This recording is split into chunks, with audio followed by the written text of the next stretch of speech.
This is the day that God has made. Let us rejoice and rest, play, laugh, eat, and enjoy God's creation, and be glad in this day. Welcome to this time of worship at College Mennonite Church. Welcome to those of you that the Spirit has gathered into this place, and welcome to those of you who the Spirit has connected through the wonders of live stream, of cable TV, and of radio. I invite you to join me with the call to worship.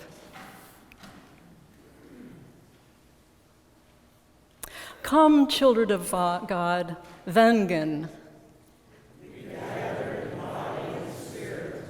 Come, disciples of Jesus, Vengen. Come, Spirit-filled people of faith, Vengen.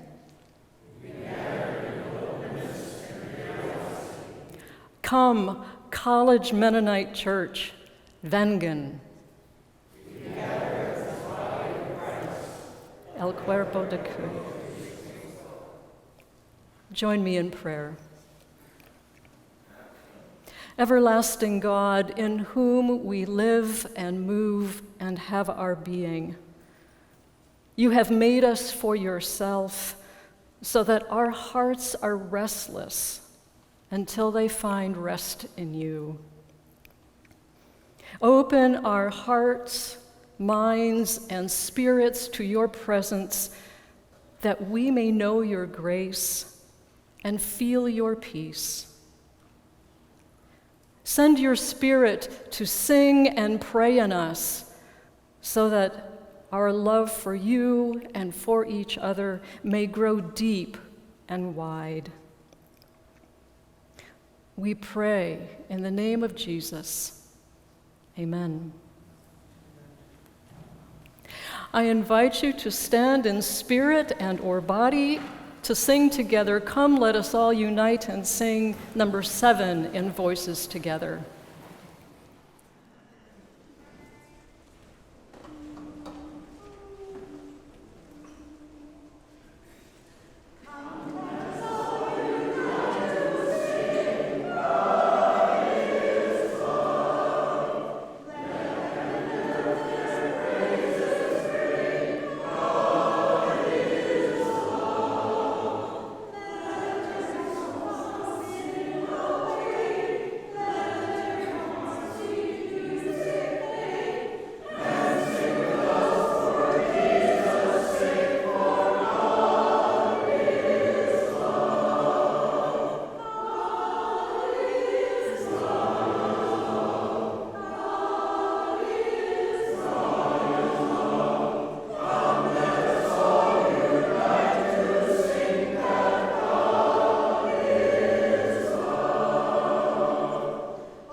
Before we go to prayer this morning, we need to be aware of the deaths of two of our older sisters and members of this congregation. Betty Shank died yesterday in Ithaca, New York. She was 99 and the wife of the late J.B. Shank. And Mary Bontrager died in her sleep last night at Greencroft. She was 89, the wife of the late Al Bontrager, and also the mother of Becky Horst and Deb Kaufman. Let us pray.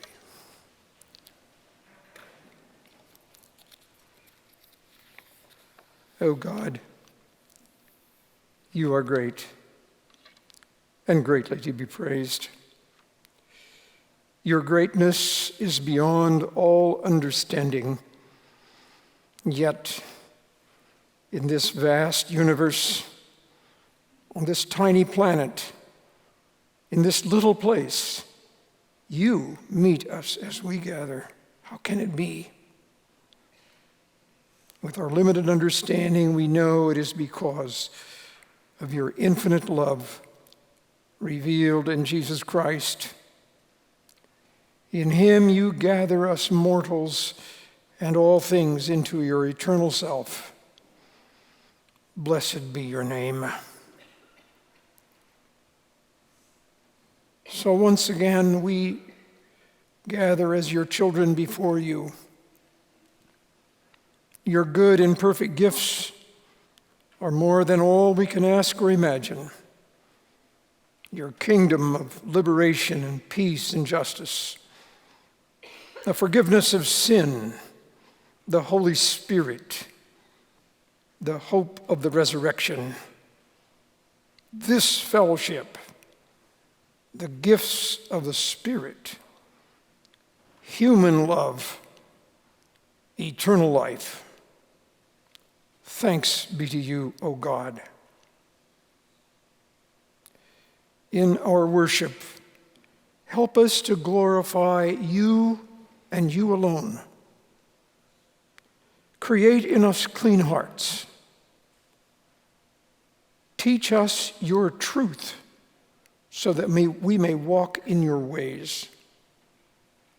In our fellowship, help us to have the mind of Christ and build bridges of love and unity so that each of us knows without a doubt that we are welcome, that we matter, that we belong. In all our interaction, help us to build up and encourage one another to follow Jesus more completely and to be his body more fully. We pray for our children and young people. Protect them from all harm. Shield them from the evil one. Help us who are older to join Jesus in blessing and loving them. And help us to practice our faith with integrity so that their way to you is open and clear. O Christ, we hear you invite all of us who are weary and heavy laden to come to you and find rest for our souls. So in silence, we lay before you what weighs on our minds and hearts.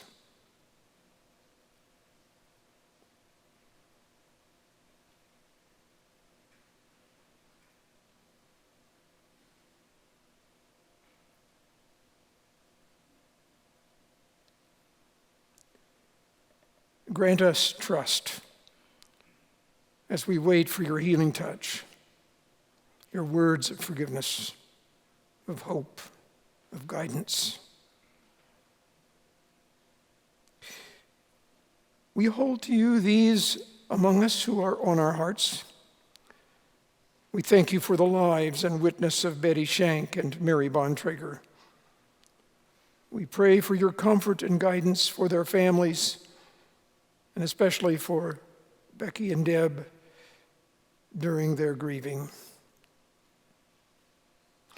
We pray for healing for Rita Greger, daughter of Amos and Ann Burkholder, as she recovers from surgery and complications, and for her son, Justin, and for Amos and Ann as they support her. We pray for healing and hope for Benjamin Rutt as he makes progress in the hospital for treatment related to his cancer. We pray for strength for his son Jason and his parents Carl and Lavina as they support him. We pray for patience, healing, and hope for Mario Wenger as he awaits surgery on August 8 to remove a tumor. We join him in gratitude for the services of the Cancer Center. We pray for Mary White, who anticipates moving soon to Majestic Care for comfort care. Carry her, O God, in your healing arms. We pray for Carl Yoder and his wife Phyllis as Carl recovers from triple bypass surgery, and we join him in thanksgiving for the support he has received from our congregation. We pray for renewal and safety for Daniel, Talasha, Malachi, and Zephaniah Yoder as they continue their journey during their sabbatical.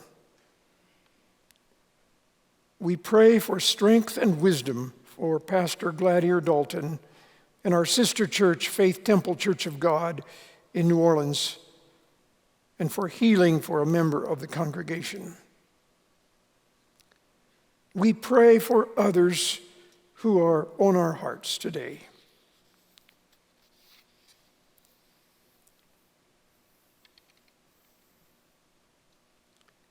O God, we pray for our community and our world. We lament, we worry, we yearn. We feel overwhelmed by the millions who are suffering from the trauma of mass shootings, abuse, poverty, disease, global warming, disaster, and war. Suffering God, have mercy. Help us to know how to respond.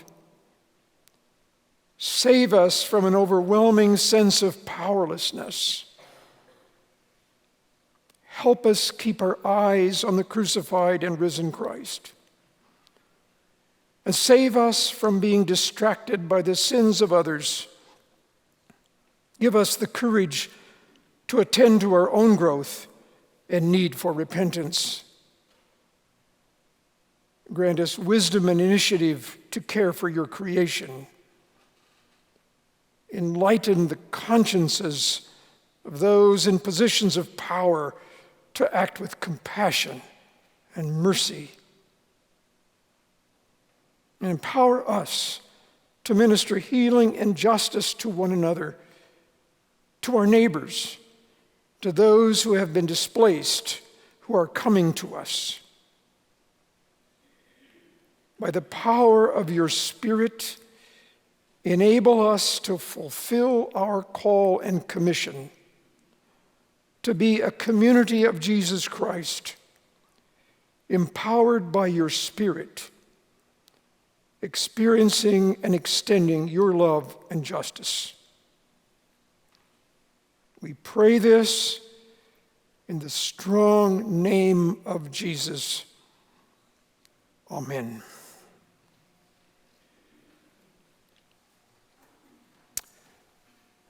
The peace of Christ be with you all.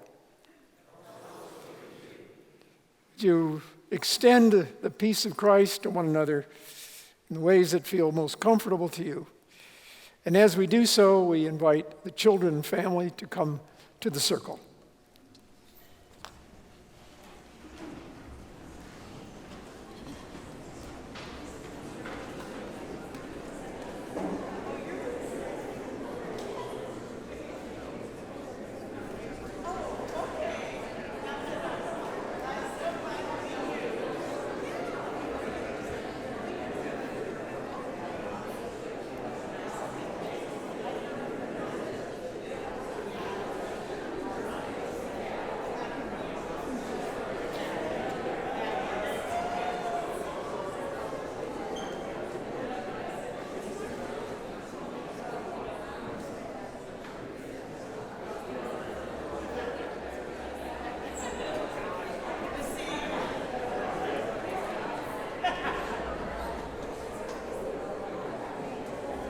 Hannah, you can come up closer if you want to.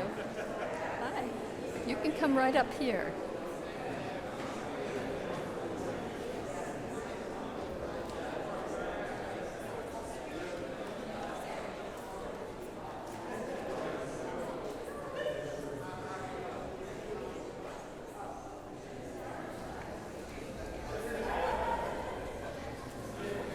Can you come even closer? Yeah.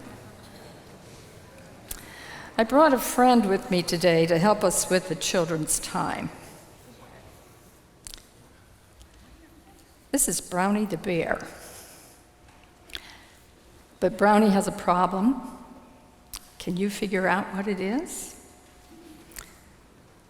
Brownie, how are you today? Well, I was really worried that no children would be here for children's time. Everybody would be on vacation.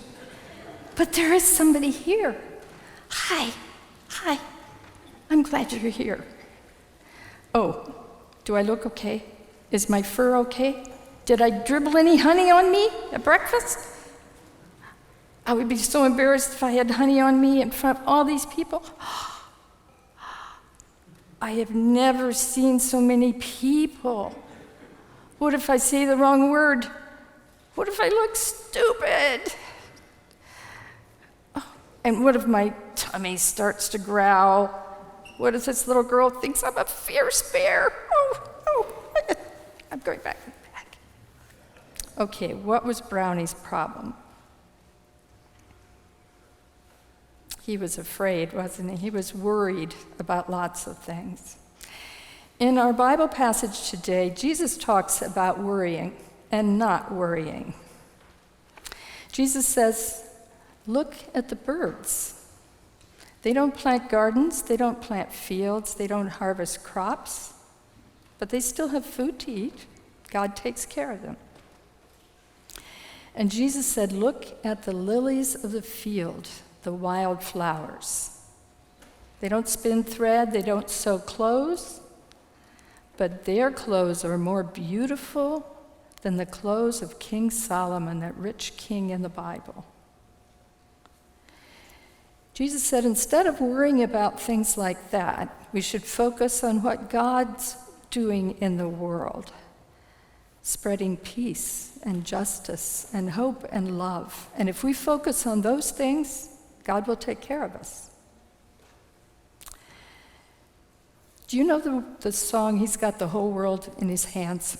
When I sing that song, I envision God's enormous hands holding the whole universe, todo el mundo.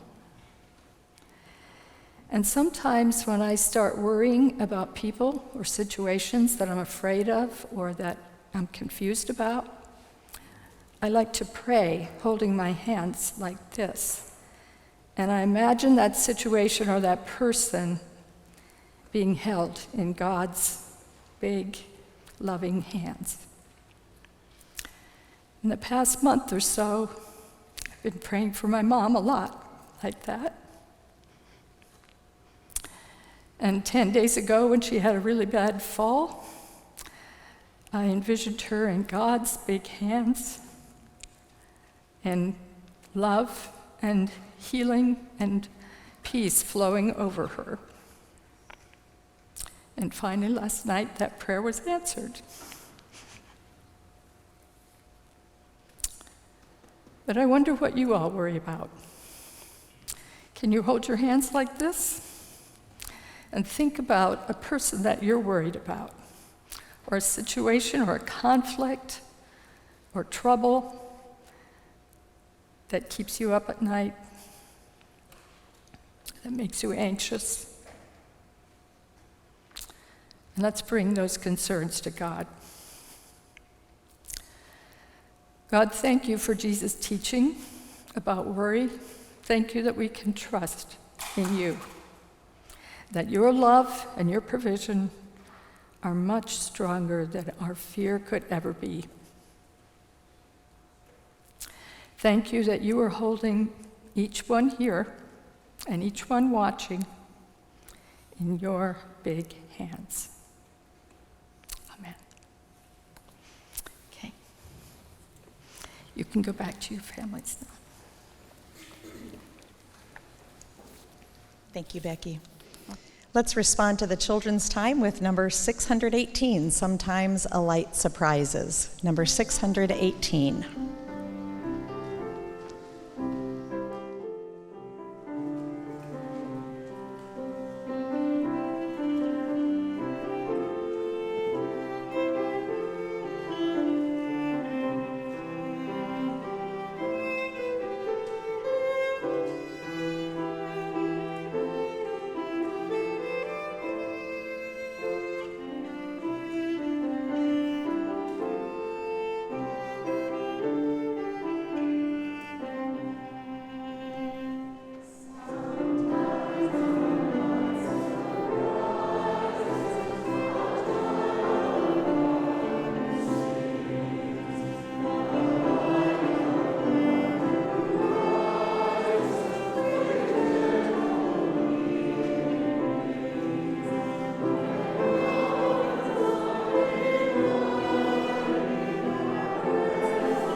Today, our storyteller is Jim Caskey, and our preacher is Phil Waite. I invite you to join me in a prayer of blessing for them. Steadfast God, your love spans the generations of your creation. Your children are numberless beyond our ability to fathom, and yet you know and call us each by name. Thank you for Jim and Phil and the gifts of wisdom that you have given to each one. May their words inspire us to trust your love in all things, whether great or small, easy or difficult. We pray in Jesus' name. Amen.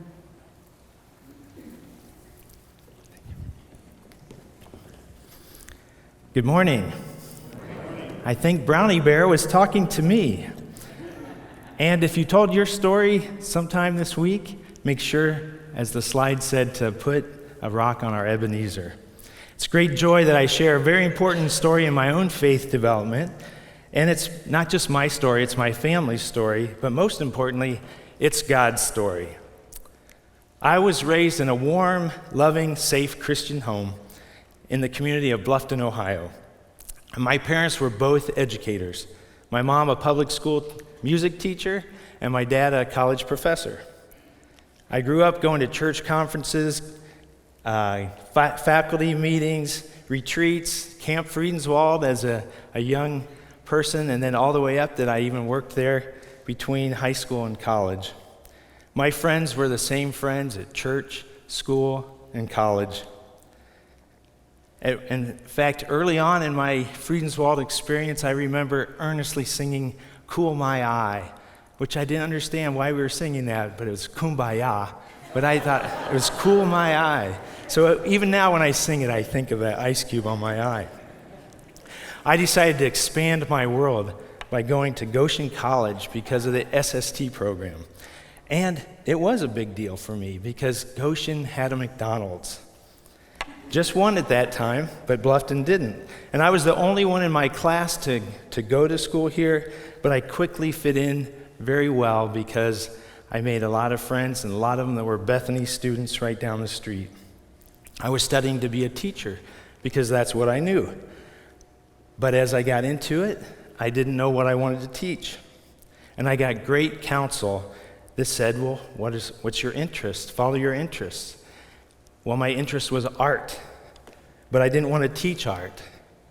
And I became a commercial artist, and I will forever be grateful to Avner Hirschberger, who helped this commercial artist through a fine art program before Macintosh computers. I was a commercial artist with a focus on publication design, and I was the art director for the Evangelical Visitor in the Brethren in Christ monthly publication.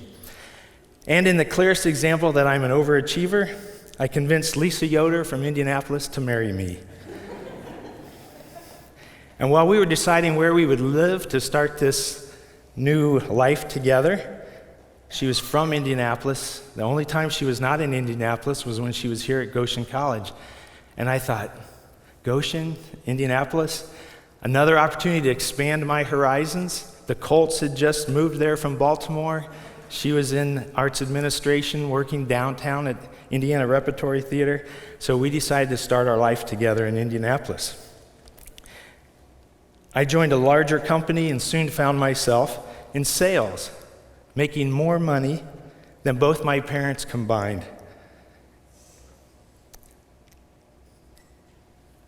It was a very different world. So as I was growing, I'm in my 20s, and there were people of my dad's age smoking in my office, a lot of bad language. It was just a different world, some really good people, but very enlightening for this young man from Bluffton to Goshen. Well, I had a client named Christy, and she had a very different life than my own, too. She asked me all kinds of questions that I hadn't even thought about before. She had a hard life. She was wondering about why I was a Christian.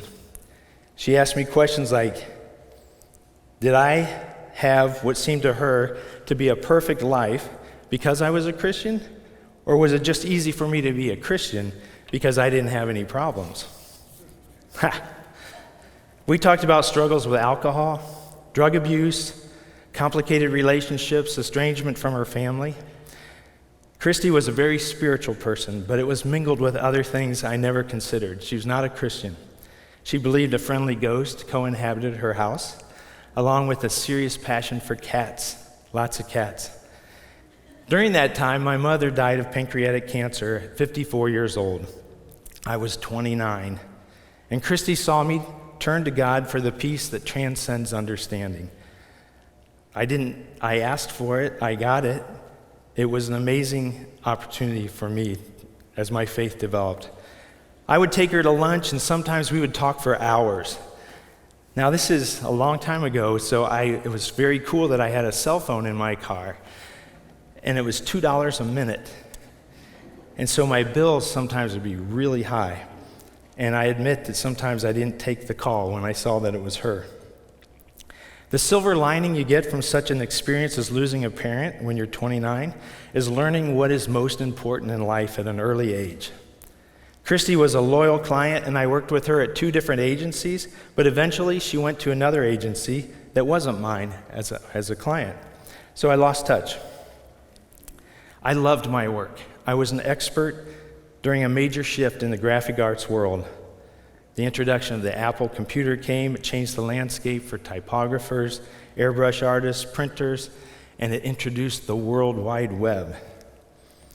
And while I was keeping up with the Joneses and feeling good about myself because I was still driving a Honda instead of the other cars that my car allowance would have provided, Goshen College called.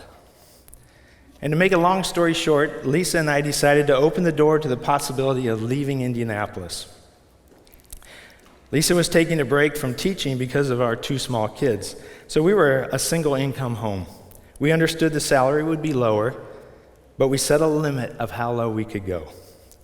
My first visit was with Vice President Kent Stuckey, who told me the salary and that it's non-negotiable. I know I interviewed great that day because I had no intention of taking the job. My last visit of the day was President Showalter's office, and she asked me about joining her team. And I honestly told her I'd love to, but we just couldn't make the kind of sacrifice that it required. She said, "You know, Jim, these things have a way of taking care of themselves." I stopped in New Paris on my way back, got out of the car, literally, to yell at God, "What are you doing to me?" Well, Lisa and I were both disappointed and relieved at the same time, because for her, it was leaving the city she grew up in and all of her family. We went back to our indie lives, and at times I felt like I was going through the motions at work. I'd call it a time of wandering and wondering. One morning, in my office, I got a call from Christy. Remember Christy? Well, we hadn't been in touch for a while. "What's going on with you? I have this premonition that something's going on with you." "Yeah. Wow. Yeah, I'm conflicted because I was thinking about going back to my alma mater to work in development, but I just don't think we can do it. Financially, it doesn't make any sense." "Wait, what? That doesn't sound anything like you. Go back to your fax machine. I'm faxing you something." I can assure you I never went to Christy for spiritual direction. But I can see it like yesterday. As that fax of Matthew 6 rolled off the fax machine, I could hardly get back to my office to break down crying. "Therefore, I tell you, do not worry about your life, what you will eat or drink, or about your body, what you will wear. Is not life more than food, and the body more than clothes?" I called Lisa right away, and we never looked back. It was really hard to leave Indianapolis. It was really hard to leave all that expertise in graphic arts for a world I knew very little about. We were church shopping in Goshen in those early days, and in one of the first sermons we heard here from Pastor Furman Gingrich, I was sitting right up there, said, "Never underestimate someone touched by the Spirit of God." My confidence swelled as I tried to become a development professional. What it means to radically follow Jesus means something different for each of us. And I'm moved by so many of your incredible stories of God in our midst. That's my story, that's my testimony, and God's story of engagement with the Caskey family.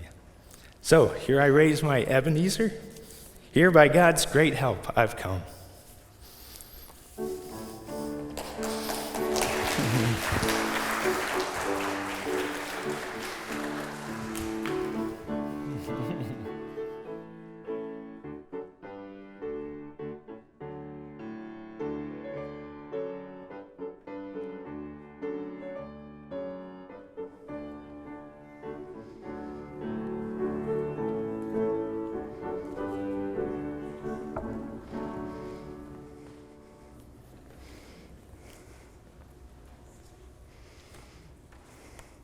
Thank you, Jim. And wherever Christy is, thank you, Christy. Do you have contact with her? Have you kept up with her at all? You've not? From Matthew 6. Therefore I tell you, do not worry about your life, what you will eat, or what you will drink, or about your body, what you will wear. Is not life more than food, and the body more than clothing? Look at the birds of the air. They neither sow, nor reap, nor gather into barns, and yet your heavenly Father feeds them. Are you not of more value than they?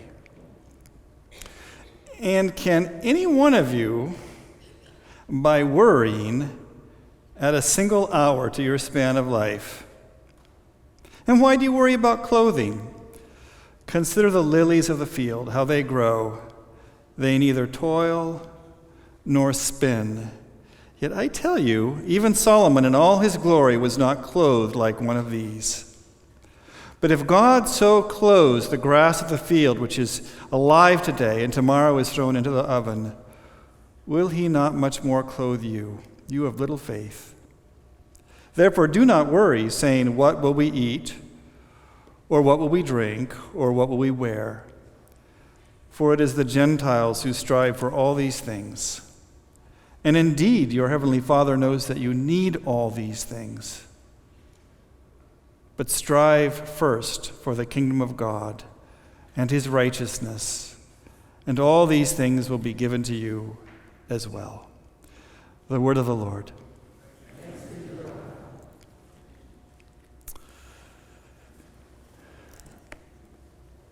I want to say a few words, starting off here, about the sermon title. I figure I'm moving on to about 800 sermons that I've preached in my life, something like that. And I think this is the longest sermon title I've ever had in those 800. So number 1 out of 800. To refresh your memory, and you can read it too, why I'm a Mennonite and why you might want to be a Mennonite too. This is important. I worked hard at this language to get this language right. I thought a lot about the sermon title. Probably too long. It's a long sermon title. But I wanted to say in the title several things. The one thing that I wanted to say is this is why I'm a Mennonite. I am making no effort to define forever and for always and for everybody what it means to be a Mennonite. These are 3 reasons why I'm a Mennonite, and they might not be reasons why you are a Mennonite. Those of you who are Mennonite, you might say, well, yeah, okay, but those don't resonate with me. That's fine. 100 years ago, here at College Mennonite Church, this building wasn't here, but here, if you would have asked people, what does it mean to be a Mennonite, you would get some very different answers, like random 10 people, 100 years ago. What does it mean for you to be a Mennonite? Do the same thing today, random 10 people. You would get very different answers, I would venture to say, than you would have 100 years ago. There's something subjective about the question, right? We try very hard to say, this is what it means to be a Mennonite, and in our educated context, those kinds of things are important. This is what it means to be a Mennonite. And that's okay. But I want to be clear that that's not what I'm doing here. I'm not defining what it means to be a Mennonite or what the Mennonite tradition is. I am talking about 3 reasons why I'm a Mennonite, nothing more. And across the world today, you would find the same thing. If you ask Mennonites in the areas where Mennonites are growing rapidly, Ethiopia or Indonesia or Tanzania, Argentina, you would get different responses to this question. Why are you a Mennonite? And that's okay. The second part of the sermon title is why you might want to be a Mennonite too. Now, I don't know, those of you who say I'm a Mennonite, I don't know why you say that you are, what your reasons are. I would be curious to learn those. Some of you maybe aren't sure. Some of you maybe are here at College Mennonite because, for any number of reasons that have nothing to do with this is a Mennonite church. And we have newcomers coming here from all over the world, especially Latin America, who have never heard of Mennonites before. And they might be interested in knowing, why be a Mennonite? Why does our pastor want to be a Mennonite? So those are some caveats about the sermon title. I hold that lightly and invite you to hold it lightly. The 3 reasons I'm a Mennonite are, I'm going to state those clearly up front here: community, peace, and humility. Now, I might be going to define those a little bit differently than you might think, so that doesn't mean you can tune out now, but it's to make it a little easier to follow. Community, peace, and humility. We live in an individualistic time. We live in a very self-centered, self-focused time in our world. And as Mennonites, community is important to us. We recognize that the nature of the world around us, and community is important to us.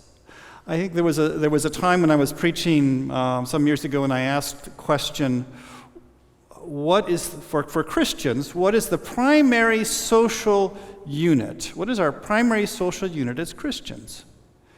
And you all responded quite rapidly, the church. The church is our primary social unit. To Mennonites, that seems obvious. And that's one reason I'm a Mennonite, is because that's our baseline. Now, that doesn't mean we're perfect at living that out. But it does mean we recognize that that's important. And we live in a world where enlightened self-interest is literally held up as something that we ought to be pursuing. It's the basis of how we should be making our decisions, based on self-interest. Or we hear a lot of things about family. Oh, take care of your family. You got to take care of your family first. Your family's important. And here we are as Mennonites questioning both of those things and saying, no, it's important to commit to your community. But there's more than that. A community can be open or it can be closed. And we believe that that God calls us to be an open community. That is, to invite people into it, to reach out to people, to include people in our community. It's interesting to me to watch what's gone on at College Mennonite with people coming into our community from outside, from all over the world. And they recognize instantly community. So it's one of those things where I don't know what community is, but I know it when I see it. And they're seeing it. They recognize it and see it. And there are two things I want to say. One is Eugenio Luna. I don't see Eugenio here today. Eugenio says, I have found the real people of God. And for Eugenio, he's from Cuba, and he winds up in Goshen because his son is here. And here he is. His son ends up moving back to Florida, and he's alone in this community. Who's his family? This is his family. He has found the real people of God. He has found community. He has found his place, his people in Goshen, Indiana, the most unlikeliest of places. That's community. Marisol Cardona, I don't know how many of you have had a chance to get to know Marisol. She's married to Christian Aleman on staff. Marisol is from Colombia. And she has written. She says, I don't know that I knew what it meant to be a Christian until I came here and learned about Mennonites and learned about community and the importance of community and what it means. You take care of each other, you support each other, you walk with each other. It's beautiful, and every single day, many of you teach me about community. So I'm a Mennonite because of community. The second thing is peace. I grew up. I hope Dad will forgive me. I hope I don't offend my father, who's sitting over here. Say disparaging things about the way I grew up. It's always dangerous to do when your father's sitting stage left. But I grew up in an evangelical home, and so I don't know if you've heard of the term ex-evangelical. Among younger people, it's a common thing. Ex-evangelical, people who were once evangelical and they think the evangelical movement's gone off the rails, and so they've left. And a lot of them are finding their way to Mennonite churches. That phenomenon is recent. This is a long time ago for me. And I first learned to know Mennonites when I was in college in Oregon. And I was impressed. Mennonites impressed me. I grew up like many Christians and many Christian groups where Christian faith was an abstraction. There were principles and a set of beliefs that you were supposed to agree to. You were supposed to say things like, I accept Jesus as my personal Savior, or things like, I believe Jesus died for my sins. And that's what it meant to be a Christian. Now, it's not that those kinds of things are unimportant. But when you are a young, idealistic college student, you want more. And as I got to know Mennonites, I found people who believed that being a Christian was not about propositions, agreeing to propositions, agreeing to ideas, agreeing to statements or confessions, but being a Christian had to do with the kind of life that you led. And at the center of that was peace. How you related to other people mattered. Seek first the kingdom of God and its righteousness and its right way of living. When you just abstract certain principles from what it means to be a Christian, you end up going to war. But when you say, what does it mean for me as a Christian to be like Christ, to be a Christian in relationship with others, and what does it mean to be a Christian community, you end up living a very different kind of life. That's why I'm a Mennonite. The third reason is humility. Now, this is going to get tricky and controversial, so I just warn you. But I've been thinking about this lately, related to Roe versus Wade and the issue of abortion. And it has struck me, what bothers me about what I will call the anti-Roe v. Wade movement. I would think of myself as pro-life, and I know not everybody does, but I would think of myself that way. But I'm very uncomfortable with the anti-Roe versus Wade movement. And it's occurred to me the reason that I'm uncomfortable with it is because I'm a Mennonite, and I think differently about these things. As a Mennonite, my inclination is to think first about people and my commitments to other people as a Christian. And I can't help but wonder if all the energy that went into overturning Roe v. Wade was instead put into finding solidarity with young parents, with pregnant women, with women who were thinking about being mothers. If all that energy went into loving and finding solidarity and caring, instead of trying to seize the reins of government and enforce a particular perspective on other people. Now I don't, and again, I told you this is a little controversial, a little edgy. Sorry, I don't mean that, because I know that there's a place. I know that there's a place for us to come together as a society around common beliefs and standards. And I want to honor the people from College Mennonite Church who've engaged in politics. I've been driving by Marvin D. Rigsicker Highway this week. For those of you who don't know, Marvin Rigsicker was a state legislature member of this church. Everett Thomas, our board chair, was on city council for I don't know how many years. Those are important Christian callings, and I honor them, and I don't wish to dismiss them.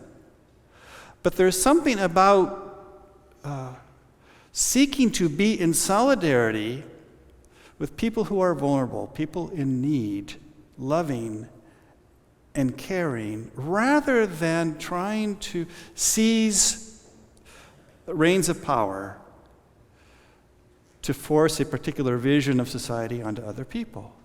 And I think that's Mennonite. That comes from the Mennonite heart of me. That's what it means, I think, for me to be a Mennonite. That's why I'm a Mennonite. That's why it's hard for me to think about being another kind of Christian.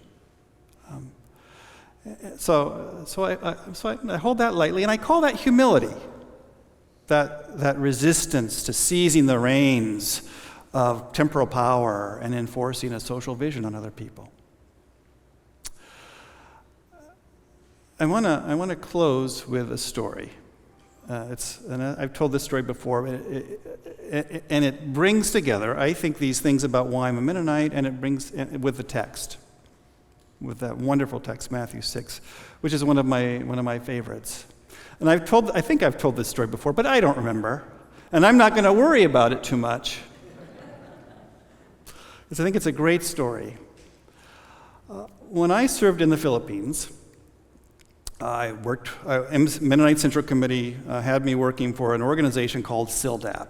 CILDAP worked with tribal Filipinos, and one of the tribes we worked with were hunter-gatherers.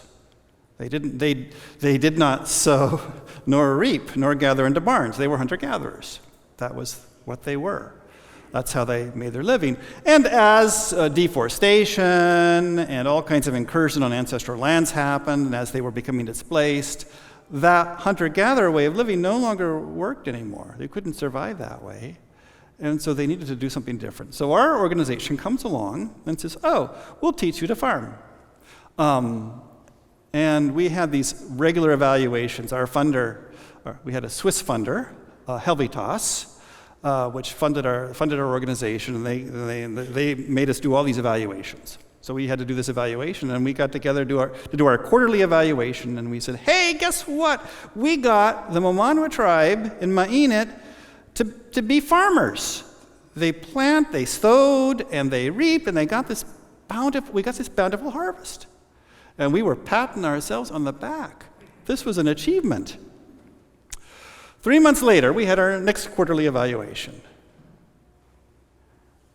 The people in Mennonite were hungry. They didn't have any food. What happened?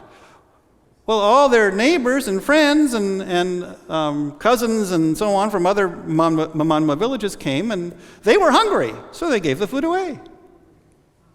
And they didn't have any food. So you could teach hunter-gatherers to sow and to reap, but the gathering in the barns part proved to be a little much to overcome.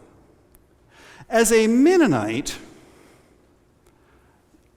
we hear that story. I think we hear it differently than maybe somebody who's not a Mennonite.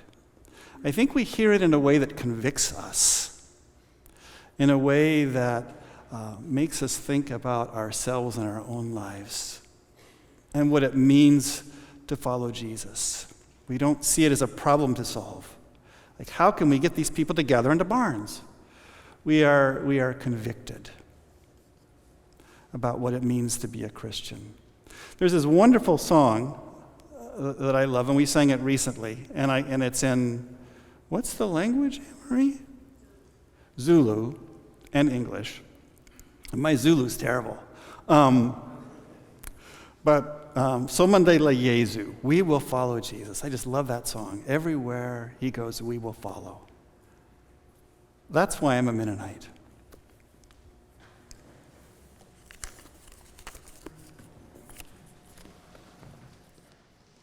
Number 566, Somlandela, we will follow Jesus. We'll do Zulu in English, Zulu, English.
In response to God's generosity to us, I invite you, those of you who are here, to bring your offerings and put them in the basket. For those of you who are gathering with us from a distance, this may be a time to write a check or make an automatic transfer. And for all of us, an opportunity to think again of how we offer ourselves for God's promised reign of shalom.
Please join me in prayer. Gracious God, you lead us and guide us. You surprise us. You give us unlikely spiritual directors. You walk with us every step, and we follow your Son Jesus every step. We thank you for all that you have given to us, and we return a portion of those gifts to you in trust and faith that you will use them for your purposes. We pray in Jesus' name. Amen. Invite you to turn in our response, hymn of response to Guide My Feet. We will sing verses 1 in both English and then Spanish, then verses 2 and 3 and 6. Please stand in body or spirit.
This coming week, our storytelling challenge is to think of a time when you have either felt the coldest you've ever felt or the hottest you've ever felt, and tell that story to someone.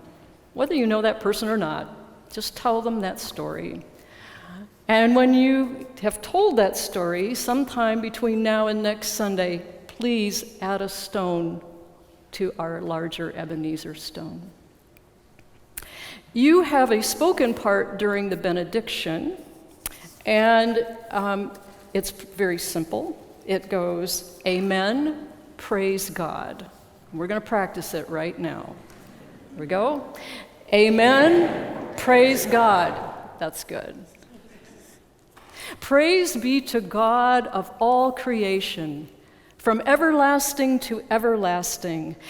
Let the people say, Amen. Praise God. Amen. Praise God. Go in peace.